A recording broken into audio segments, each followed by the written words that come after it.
উৎপাদনের উদ্দেশ্য হচ্ছে ম্যাক্সিমাম প্রফিট, অর্থাৎ আমাদের দেশের শিল্পপতিরা, আমাদের দেশের উৎপাদন যন্ত্রের মালিকরা, তারা যে উৎপাদন করছে সেই উৎপাদনের উদ্দেশ্য হচ্ছে সর্বোচ্চ মুনাফা অর্জন।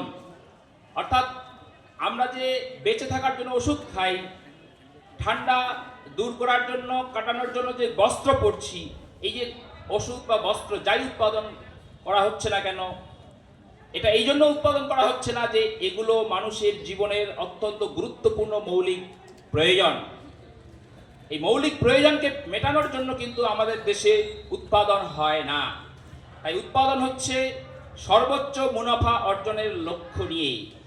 ফলে সর্বোচ্চ মুনাফা যেহেতু এই উৎপাদন ব্যবস্থার মূল লক্ষ্য, তাই ফল কি হচ্ছে, সর্বোচ্চ মুনাফা পেতে গিয়ে সেই উৎপাদনের সঙ্গে যে যুক্ত ব্যক্তিরা, অর্থাৎ শ্রমিক মালিকরা, উৎপাদন যন্ত্রের মালিকরা, তারা সবসময় শ্রমিককে কতটা কম মাইনে দিয়ে, বেতন দিয়ে তাদেরকে কাজ করানো যায় সেই চেষ্টা করছে।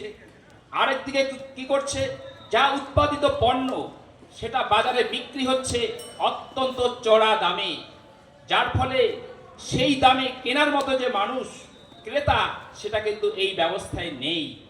যার ফলে কি হচ্ছে, আমার প্রয়োজন অনেক কিছুই জীবনে ভালোভাবে মানুষের মতো বেঁচে থাকার জন্য, কিন্তু আমার সেই পয়সা নেই, ফলে আমি কিন্তু কিনতে পারছি না। ফলে কি হচ্ছে না, উৎপাদিত পণ্যগুলো গুদামজাত হয়ে যাচ্ছে, বিক্রি হচ্ছে না।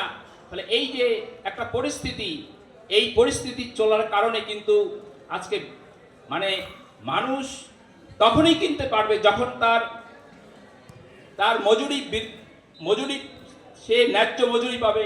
আজকে উত্তরবঙ্গের যে সমস্ত চা শ্রমিক, তারা মজুরি পায় মাত্র 250 টাকা।